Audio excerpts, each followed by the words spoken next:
The hospital bill trembled in my hands. ICU. Past due. Final notice. I stared at the number like it might shrink if I blinked enough. It didn't.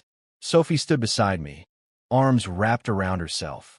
She hadn't touched me in 10 minutes. Soph? I whispered, say something.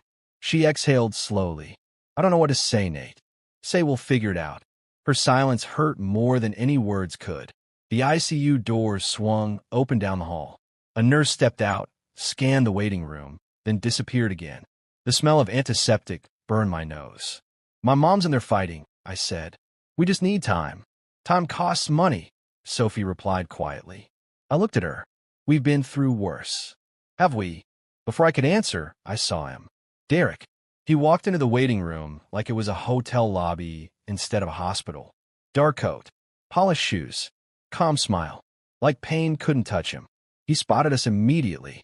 Nate, he said smoothly. Sophie, what are you doing here? I asked. I heard about your mom. His voice was gentle, controlled. I'm sorry. Sophie straightened slightly. How did you? I still have friends in common, he said. News travels. I tightened my grip on the bill. We don't need an audience. I'm not an audience. He glanced at the paper in my hand. I can fix this. The words hung in the air. Sophie looked at him like he'd just thrown her a rope. My chest tightened. Fix what? The bill, Derek said simply. The treatments. The collections calls. All of it. And why would you do that? I asked. He shrugged. Because I can.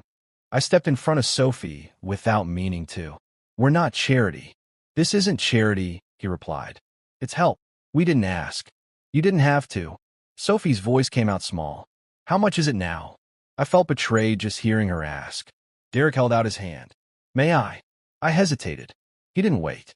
He gently took the bill from my fingers and scanned it. That's all, he said. All. I snapped. He folded the paper neatly. This is manageable. For you, I said. He met my eyes calmly. Yes. For me. Sophie looked at me, then at him. You'd really pay it?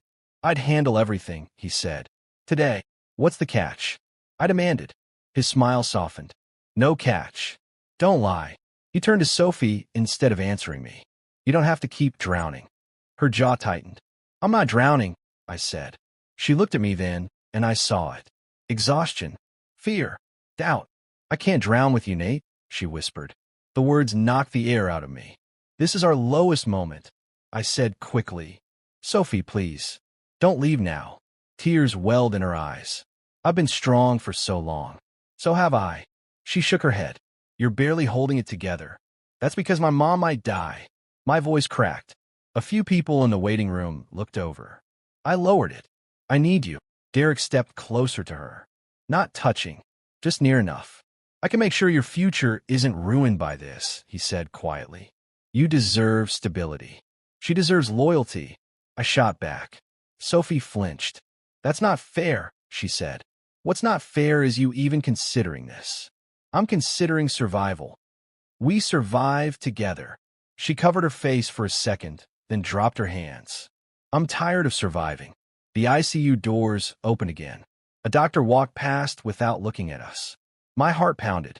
Sophie, I said softer now. When we said forever, this is what we meant. The ugly parts. The broke parts. She swallowed hard. Derek reached into his coat pocket and pulled out his phone. One transfer, he said. That's all it takes. I stared at him. You think you could just buy her? I think I can offer her peace. I don't want your money, I said. I'm not offering it to you. The silence that followed was unbearable. Sophie looked at me like she was memorizing my face. I love you, I said. Her lips trembled. I know. Then stay. She closed her eyes. For a second, I thought she would. Then she stepped away from me. Just one step. But it felt like a cliff opening between us. I can't do this anymore, she whispered. Derek gently placed a hand on her back. You don't have to. I felt something break inside my chest. Sophie, don't. She wouldn't meet my eyes. I'm sorry, she said. They started walking toward the exit. I stood frozen. Then I moved.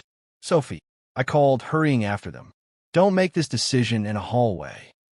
Derek opened the glass doors. Cold night air rushed in. She's made it, he said calmly. You don't get to decide that. Sophie paused just outside. For a second, hope flared in me. She looked back. Tears streaked her cheeks. Goodbye, Nate.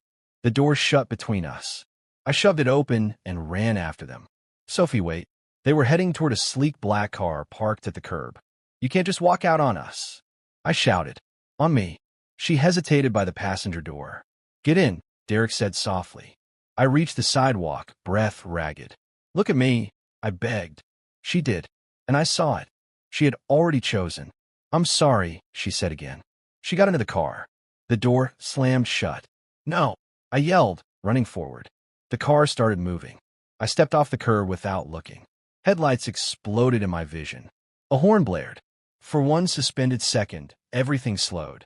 White light swallowed the street. And then, nothing. Sound came back before sight. A long, violent beeping above me. Air forced into my lungs. Something lodged in my throat. I tried to move. Pain answered. Easy, a woman's voice said. Don't fight it. My eyes cracked open to white lights and ceiling tiles. I see you. Again. Panic surged. I tried to speak, but the tube choked me. I know, she said gently. You're intubated. Blink if you understand. I blinked. Good. I'm Nurse Kira. You're safe. Safe. The word felt wrong. The monitor spiked. Your heart's strong, she added. It just needed reminding. I stared at her, confused. She hesitated, then said it plainly. You flatlined for 3 minutes. The world narrowed. 3 minutes. Gone. You coded in the ER, she continued. Car versus pedestrian. You lost a lot of blood. I try to process it. Headlights. Sophie's face. White. You're very lucky, Kira said softly. Lucky. I blinked rapidly, trying to ask the only question that mattered. My mom. I forced around the tube, barely a sound. She leaned closer. She's alive. My body sagged. She's still in critical condition, Kira added carefully. But she made it through the night.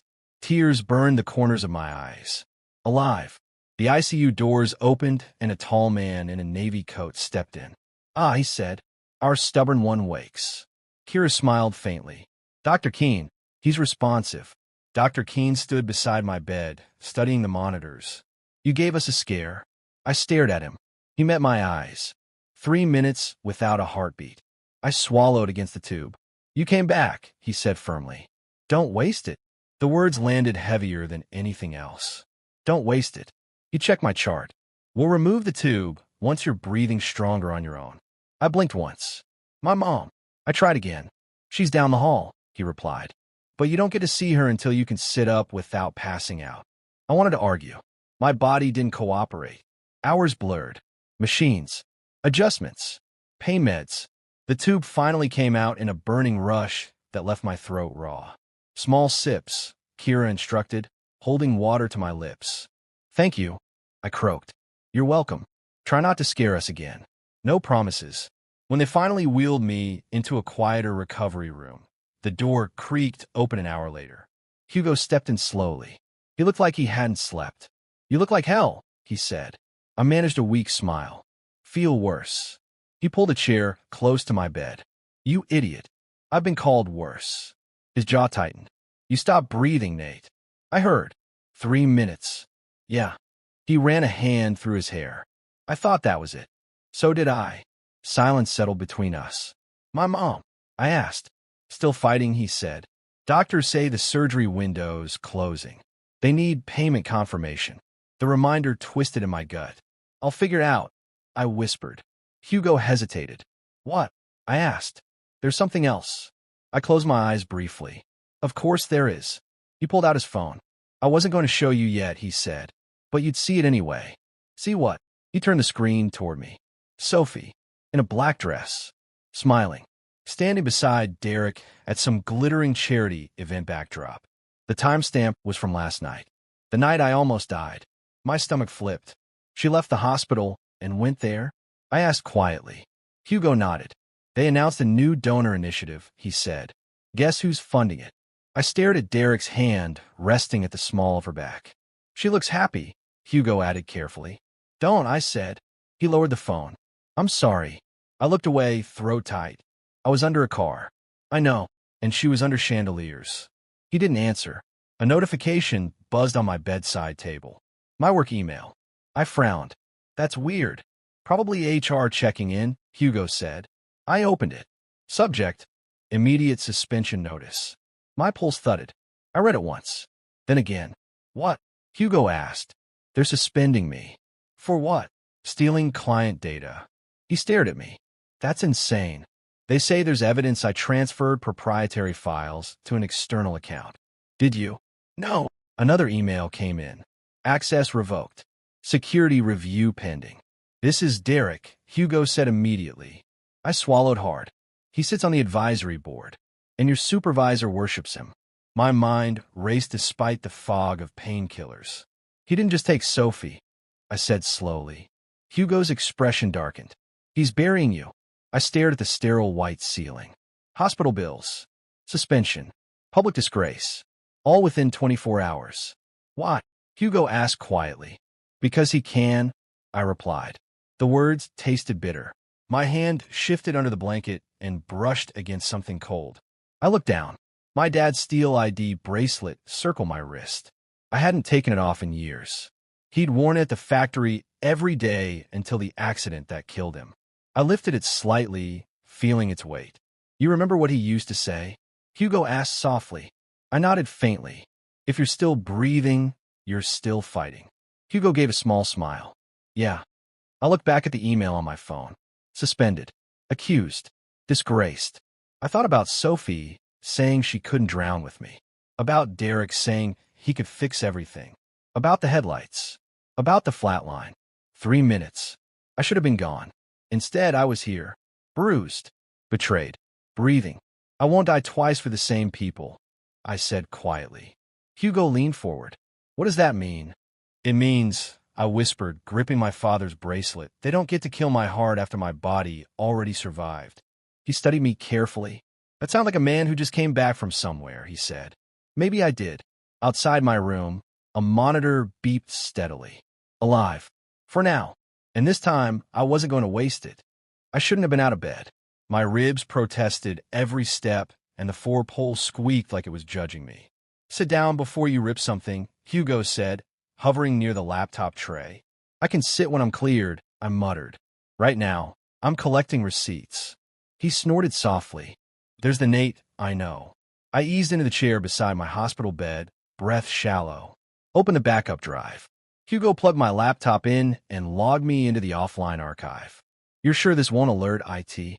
They already think I'm a thief. What's one more login? He grimaced. Fair. My inbox loaded slowly. Thousands of emails. Years of work. Search Derek, I said. He did. Threads popped up, board recommendations, advisory comments, introductions to high-value clients. I trusted him, I murmured. You trusted everyone, Hugo corrected. A knock at the door. Come in, I called. A woman in a sharp gray suit stepped inside, tablet tucked under her arm.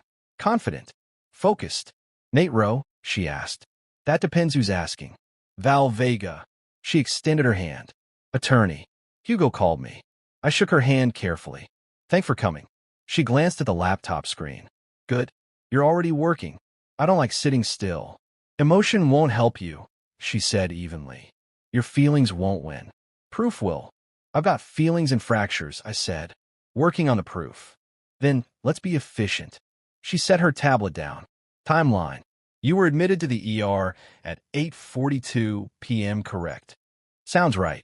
You were declared clinically dead at 9:17 p.m., resuscitated at 9:20. Hearing it clinically made my stomach twist. Val continued. Your company claims proprietary data was accessed and forwarded at 9:19 p.m. Hugo froze. That's when I had no pulse, I finished quietly. Val met my eyes. Exactly. A firm knock interrupted us. Another man entered, badge clipped to his belt. Detective Luis Ramos, he said. Mr. Rowe? That's me. He glanced at Val. Counsel? Yes, she replied smoothly. Good. He stepped inside and closed the door. Mr. Rowe, your employer filed a formal complaint. We're obligated to investigate. I didn't steal anything. He nodded once. That may be true, because here's the interesting part. Your credentials were used to access a protected folder while you were physically checked into the ER. That's impossible, Hugo said. That's what I thought, Ramos replied. Unless someone cloned his login session or had remote access. I leaned back slowly. They copied me. Looks that way, Ramos said. The IP pinged from an internal executive network. Val's eyes sharpened. Executive level? Yes. Derek sits on that floor, Hugo muttered. Ramos didn't react, but he heard it. Do you have reason to believe someone targeted you? The detective asked. I let out a humorless laugh. Where do you want me to start? Val lifted a hand slightly. We'll provide names once we confirm internally. Ramos nodded. Do that quickly, because right now, on paper, it looks like you stole data and tried to hide it behind a medical emergency. My chest burned. I was dead. Feel my gaze. Then you have the worst timing I've ever seen. After he left, the room felt smaller. Val turned to me. This is good. Being accused of corporate theft is good. It means there's a digital trail. Trails can be followed. I pressed my fingers to my temples. He thought I wouldn't wake up. What? Hugo asked. Before I could answer, the door creaked again. Nurse Kira stepped in quietly, checking my bag. You're overdoing it, she said gently. I'm fine. She hesitated, then looked at Val and Hugo. Can I speak to him alone? Val studied her for a beat, then nodded. 2 minutes. They stepped into the hallway. Kira lowered her voice. I shouldn't repeat this. Repeat what? The night you coded, there was a man outside your room. Expensive coat. On his phone. My stomach tightened. Derek, I don't know his name, she said carefully. But I heard him say he won't remember. He's basically gone. My hands started shaking. You're sure? I asked. She nodded. I didn't think much of it until I saw him on the news this morning. Charity gala. With Sophie, I said bitterly. Kira's expression softened. I'm sorry. He thought I wouldn't remember. I whispered. Just be careful, she said. Powerful men don't like loose ends. After she left, Val and Hugo came back in. What did she say? Val asked. He was here, I replied. Derek. And he thought I wasn't coming back. Hugo swore under his breath. My phone buzzed on the tray. 2:03 a.m. Sophie. I stared at her name for a long second before opening it. Nate, I didn't know about the data thing. That was it. No, how are you? No, are you okay? Just distance. Hugo watched my face. What? She says she didn't know. Val crossed her arms. Do you believe her? I typed slowly. You didn't know, but you still left. 3 dots appeared almost instantly, then disappeared. Read. No reply. I set the phone down. That's your answer, Val said quietly. Hugo suddenly leaned forward. Wait. What? I asked. He was staring at the laptop screen. I filtered sent mail by attachments, he said. There's a forwarded contract draft here. My pulse quickened. Open it. He clicked. The document filled the screen. Confidential merger details. Time sent. 9:19 p.m. My stomach dropped. That's when you were clinically dead, Hugo whispered. Val leaned closer. Check this signature. At the bottom of the forwarded email was a digital signature stamp. My name. My credentials. And beneath it, a finalized contract draft addressed to Derek's private holding company. I felt something inside me go cold. He didn't just frame me, I said slowly. He used my death to sign his deal. Hugo looked at me like he was seeing a different person. Val's voice turned sharp and focused. Save everything. Screenshot. External drive. Cloud backup. Now. I watched the timestamp again. 9:19 p.m. No heartbeat. No breath. But apparently, I was still productive. I gripped the edge of the table until my knuckles whitened. I'm done begging, I said quietly. Val met my eyes. Good. I stared at the screen, and my own forged name glowing back at me. Now, I whispered, I start collecting. Walking back into the office felt like stepping into a place that had already buried me. Heads turned. Whispers followed. I kept moving. Bruised ribs. Stiff neck. Slow steps. Not silent. The compliance hearing was set in the main conference room. Glass walls, polished table, artificial calm. Mr. Fitch sat at the head, fingers steepled. Mr. Rowe, he said coolly, I'm surprised you're upright. I heal fast, I replied. Derek sat to his right. Perfectly tailored suit, hands folded like he was about to win an award. Sophie stood near the back wall behind him. She wouldn't look at me. You've become a liability, Fitch continued. The board doesn't tolerate internal theft. I didn't steal anything. That's not what the logs say. Derek sighed softly, almost sympathetic. Nate, this doesn't have to be ugly. I laughed once. Too late. Fitch gestured impatiently. If you have anything relevant, now's the time. I do. Hugo stepped forward and handed me the small flash drive. Derek's eyes flicked to it, then back to me. Calm. Calculated. I plugged it into the conference monitor. The screen lit up. Exhibit 1. I said evenly. Hospital intake records. A scanned document filled the display. Admitted. 8:42 p.m. Cardiac arrest. 9:17 p.m. Resuscitated. 9:20 p.m. Fitch frowned. What does this have to do with corporate data? Timing, I replied. Exhibit 2. Security camera footage appeared. Grainy hospital hallway video. A timestamp glowed in the corner. 9:18 p.m. A still frame of me being wheeled into the ER room. Unconscious. Derek shifted slightly in his chair. Exhibit 3, I said. The email. Sent from my account at 9:19 p.m. The room went quiet. Fitch leaned forward. This is already in evidence. Look closer. Hugo zoomed in on the metadata. IP address. Internal Executive Network. Floor 17. Derek's floor. That proves nothing, Derek said smoothly. Credentials can be accessed remotely. Yes, I agreed. They can. I clicked again. A network access log appeared, time-stamped. User override authorization. Executive clearance badge used at 9:16 p.m. Badge ID, D. Lawson. Derek's real last name. His jaw tightened. Fitch's face lost color. Derek gave a short laugh. This is absurd. Anyone could clone a badge. Not that badge, I said quietly. It requires biometric confirmation.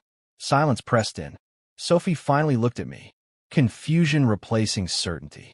I was dead, I said calmly, but apparently still emailing contracts to your holding company. Derek's voice hardened. You're reaching. The conference room door opened. Detective Ramos stepped inside. Sorry to interrupt, he said, but I believe this concerns an active investigation. Fitch stood abruptly. This is a private corporate matter. Not when fraud crosses state lines, Ramos replied. He looked directly at Derek. Mr. Lawson, he said evenly, where were you at 11:42 p.m. the night of the incident? Derek didn't answer immediately. A flicker. Just a flicker. I was at a charity gala, he said. Ramos tilted his head. Until. I don't recall the exact minute. We have traffic camera footage placing your vehicle near St. Mary's Hospital at 11:42 p.m. The air shifted. Sophie's hand covered her mouth slightly. I visited briefly, Derek said. Concern. Concern. I echoed. Ramos continued. Phone records show you made a call outside the ICU wing. Derek's eyes darted to me. And, he asked, and you said, quote, he won't remember. He's basically gone. The words landed like a hammer. Fitch stared at Derek. Tell me that's not accurate. Derek forced a smile. Out of context. Then give us context, I said. He didn't. A phone in the center of the table buzzed. Fitch glanced at the screen and swallowed. It's Greenridge Capital. Derek straightened. Put them on. Fitch hit speaker. Mr. Fitch, a voice said sharply, we've just been forwarded concerning documentation. Fitch's eyes flicked to the screen, where Derek's badge ID was still frozen. We're reviewing, Fitch said carefully. You won't need to, the voice replied. We're withdrawing from the merger effective immediately. Derek's composure cracked. You can't be serious. We don't partner with firms under criminal investigation. The line went dead. Silence. The sure win. Gone. Fitch sank back into his chair. Do you understand what this means? Yes, I said quietly. It means the truth showed up. Derek stood abruptly. This is a smear campaign. Ramos stepped closer. Then you won't mind coming downtown to clarify. Sophie's voice was barely audible. Nate. I looked at her. She looked different. Not dazzled. Not certain. Just shaken. You said he stole from you, she whispered to Derek. Derek didn't look at her. Stay out of this. You said he was desperate. He ignored her. Security appeared at the door, uncertain but alert. Fitch rubbed his temples. Derek, tell me there's an explanation. Derek's hands trembled slightly as he adjusted his cufflinks. I did what was necessary, he said tightly. For what? I asked. For growth. For power. For people who don't waste opportunity. You mean people who aren't unconscious? His eyes snapped to mine. For the first time, he looked rattled. You think this makes you a hero? He hissed quietly. I think it makes me alive. Security stepped closer. Ramos gestured politely. Mr. Lawson. Derek leaned toward me, close enough that I could see the crack in his calm. If I fall, he whispered, voice venomous, I'll drag you with me. I didn't step back. I already hit the pavement once, I said softly. You're not that scary. He held my gaze for a long second. Then security placed a hand on his arm. Sophie's eyes never left me. And for the first time since the ICU waiting room, she looked like she finally saw who she'd walked away from. The charges were official by noon. Fraud, identity theft, corporate tampering. Derek Lawson, handcuffed, photographed, processed. I watched the news clip once. Just once. Then I turned it off.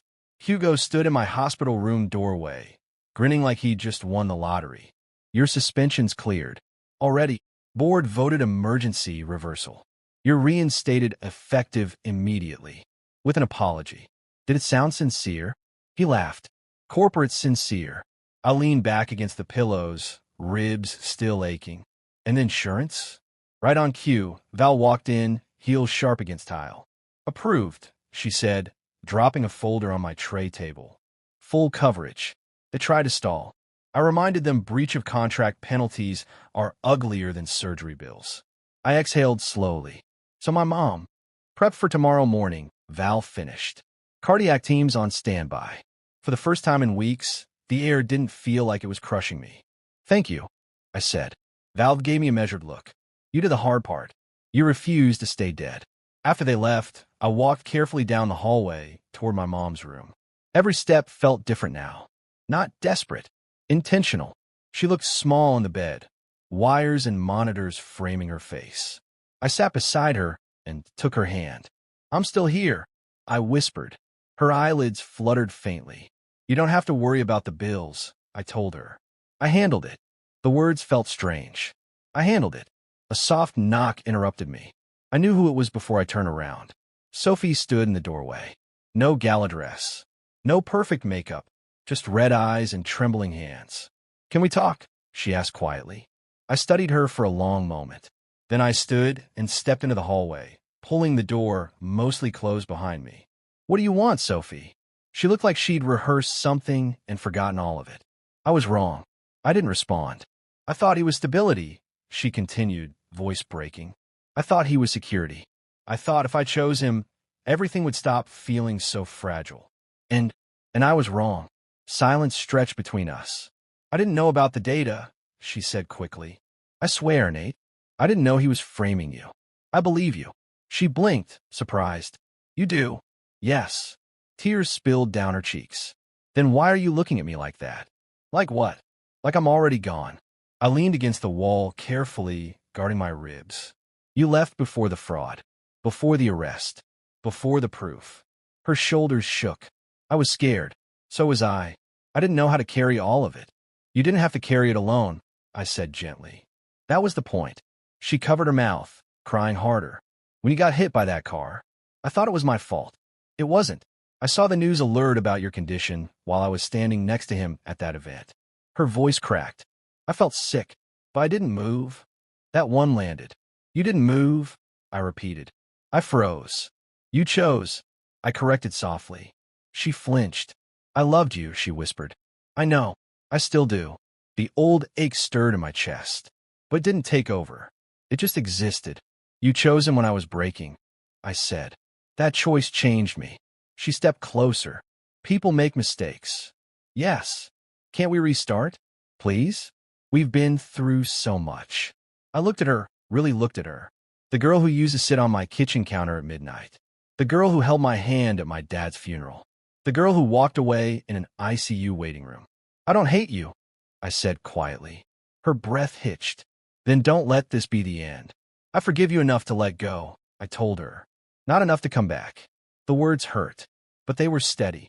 She stared at me like I just stepped out of reach. I'll spend the rest of my life regretting that hallway, she whispered. I hope not, I said. I hope you learn from it. She wiped her face with shaking hands. You're different. I had 3 minutes to be nothing, I replied. It rearranges you. I thought you needed me, she said softly. I did.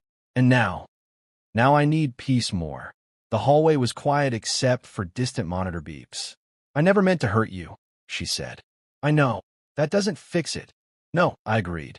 It doesn't. She looked at the door to my mom's room. Is she going to be okay? Yes. Relief flickered across her face. I'm glad. Another long silence. I should go, she whispered. I nodded.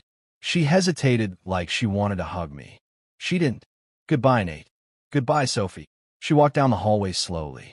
This time, I didn't chase her. I went back into my mom's room and sat beside her bed. The late afternoon sun filtered through the blinds, striping the blanket in soft gold. I rolled my dad's steel bracelet around my wrist, feeling its familiar weight. If you're still breathing, I murmured, you're still fighting. The monitor beside my mom beeped steadily. Alive. Tomorrow she would go into surgery. Tomorrow I would walk into my office cleared. Tomorrow the world would keep turning. But tonight, I understood something I hadn't before. Survival isn't just living. It isn't just a heartbeat restarting. It's choosing who gets access to you after you almost disappear. It's deciding that love without loyalty isn't love. It's knowing you can ache for someone and still walk away. I squeezed my mom's hand gently. I'm not drowning anymore, I whispered. Not in debt, not in betrayal, not in fear of being alone. I almost died for people who wouldn't stand still for me. I won't do that twice. The room was quiet. My chest still hurt when I breathed too deep. But I was here, alive. And this time, I was choosing carefully.